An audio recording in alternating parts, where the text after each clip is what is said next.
আজ সকাল থেকে পূর্ব মেদিনীপুর কোলাঘাটের রামকো সিমেন্ট কারখানায় চলছে কাজ বন্ধ করে শ্রমিক বিক্ষোভ। মূলত সিওডির দাবিতে এই শ্রমিক বিক্ষোভ।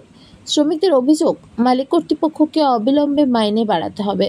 2019 সাল থেকে বাড়ি ভাড়া 1500 টাকা বন্ধ করে দিয়েছে কর্তৃপক্ষ, তাই এই টাকা চালু করতে হবে। এরকম একাধিক দাবিতে সকাল থেকে কাজ বন্ধ রেখে বিক্ষোভ দেখাচ্ছেন। মোট এই কারখানার 415 জন শ্রমিক কর্মরত আছেন।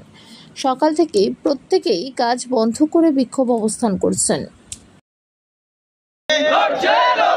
শ্রমিকদের বেতন বৃদ্ধিতে আইনটিসি লড়ছে, লড়বে। এই অপদার্থ ম্যানেজমেন্ট ঘুরিয়ে দাও, ঘুরিয়ে দাও।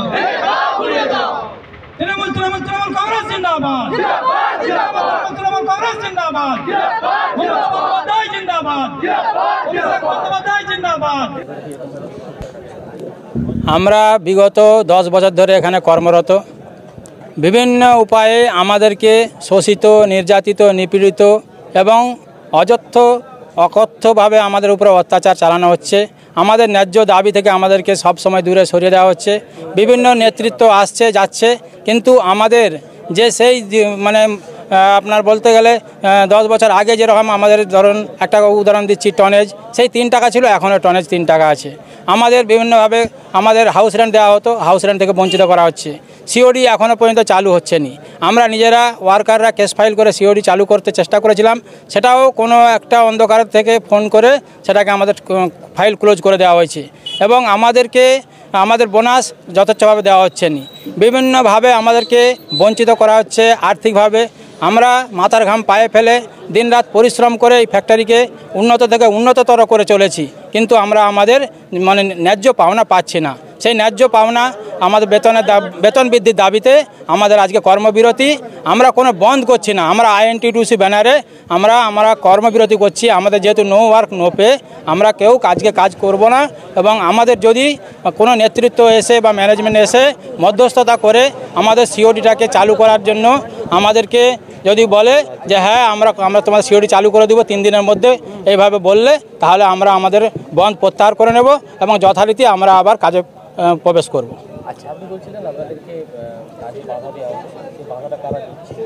সেটা এখন আপাতত আমরা সেটা কি করে বলতে পারবো, যেহেতু আমাদের সঙ্গে খারাপ আচরণ করা হচ্ছে। আমাদের যথার্থ ম্যানেজমেন্ট সাহেবরা করছে, হ্যাঁ, বিশেষ করে সাহেবরা করছে।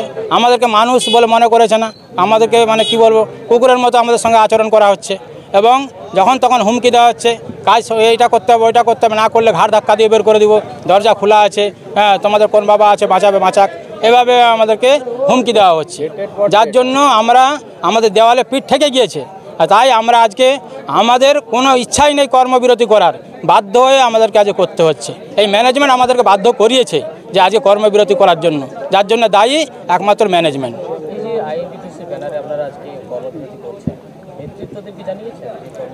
আমাদের সব জায়গায় আমাদের সব দরখাস্ত পৌঁছানো হয়ে গেছে, নেতৃত্বকে জানানো হয়েছে, জানিয়েই আমরা করছি। নেতৃত্বরা কি বলবে সরাসরি যে তোমরা বন্ধ করো, তারা কোনোদিন সমর্থন নয়, আর আমরাও সমর্থিত নয়। বন্ধের বিপক্ষে আমরা সব সময়, আমরাও কাজ করতে চাই, শুধু আমাদের ন্যায্য পাওনাটুকু বুঝিয়ে দেবো। নেতৃত্বরা প্রত্যেকবারে শুধু আমাদের টাইম টু টাইম সকাল 6টা থেকে বন্ধ আছে। না, এখনো কেউ আসেনি, ম্যানেজমেন্টের কেউ আসেনি, কোনো নেতৃত্বও আসেনি।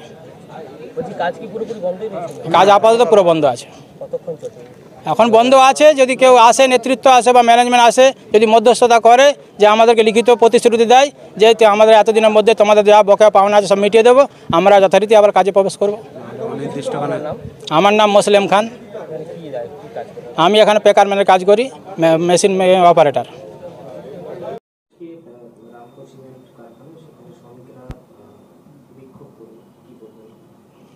দেখুন, রামকো সিমেন্ট কারখানাতে শ্রমিকরা যেটা বিক্ষোভ করছেন, তাদের সেই বিক্ষোভের নৈতিকতার উপরে আমরা সমর্থন জানাই ভারতীয় জনতা পার্টির পক্ষ থেকে। তার কারণ এই প্ল্যান্ট যেদিন তৈরি হয় সেই সালটা ছিল 2019 সাল। 2019 সালে এই রামকো কর্তৃক এখানে এই প্ল্যান্ট তৈরি হওয়ার পর থেকে এখানে যে সংখ্যক লোকজনেরা কাজ করেন, তারা দুটো ক্যাটাগরির লোকেরা কাজ করেন, একটা স্কিল ওরিয়েন্টেড লেবার, একটা আনস্কিল ওরিয়েন্টেড লেবার। এই লেবারের সংখ্যা প্রায় 450 জনের মতো লেবার রয়েছেন যারা কাজ করছেন। এরা প্রত্যেকে তাদের প্রাপ্য অধিকার থেকে 2019 সাল থেকে তারা বঞ্চিত রয়েছে।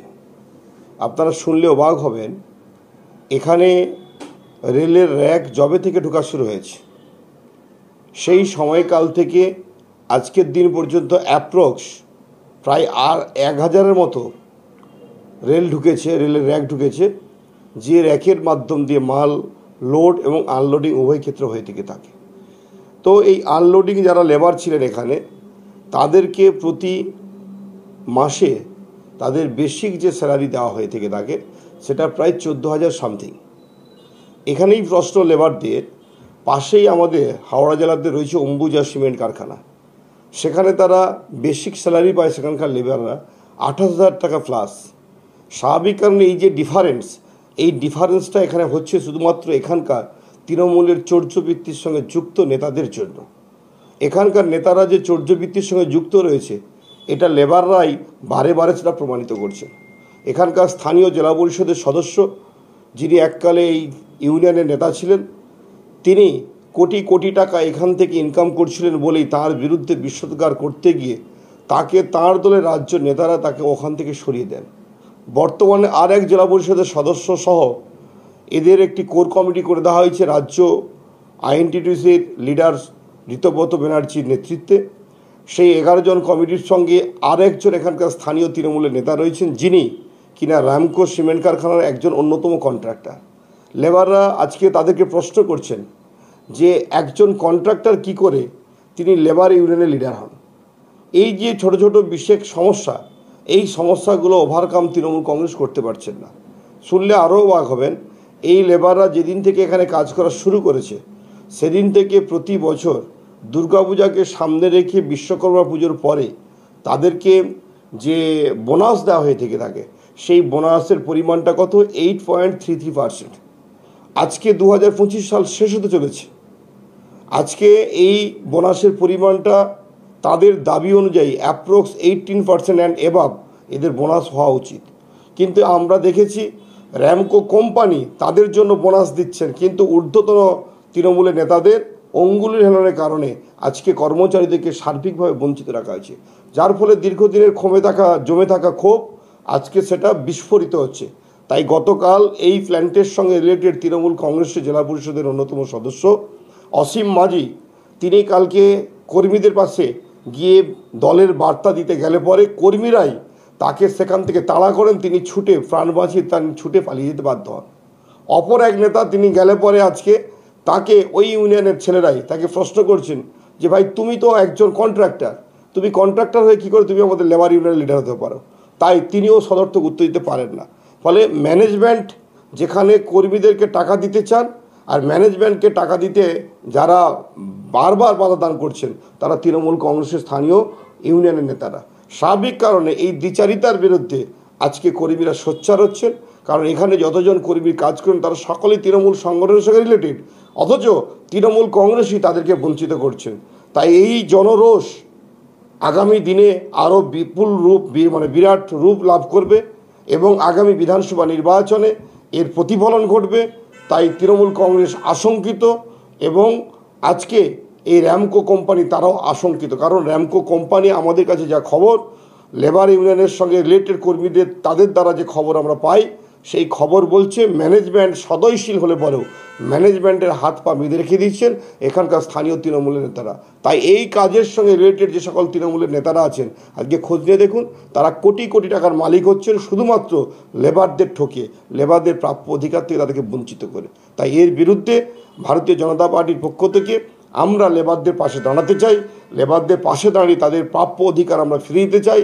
তাই আজকে আপনাদের মাধ্যমে লেবারদের আমরা বার্তা দিতে চাই, আপনারা সবাই সংগঠিত হন এবং এই তৃণমূল কংগ্রেসের জগদ্দল পাথরের ন্যায় সরকার এবং তাদের পরিচালিত ইউনিয়ন নেতাদের বিরুদ্ধে সকলে সোচ্চার হন। 2026 খুব সামনেই, 2026-এ ক্ষমতায় আমরা আসার পরেই আপনাদের সমস্ত প্রাপ্য অধিকার যাতে কড়াই গণ্ডায় বুঝিয়ে দেওয়া যায় সেই জন্য ম্যানেজমেন্টের সঙ্গে কথা বলে প্রয়োজনীয় সদর্থক সিদ্ধান্ত আমরা গ্রহণ করব। আমার নাম বামদেব গুছাইত, আমি তমলুক সাংগঠনিক জেলা বিজেপির সাধারণ সম্পাদক, সেই সঙ্গে পূর্ব মেদিনীপুর জেলা পরিষদের বিরোধী দলনেতা।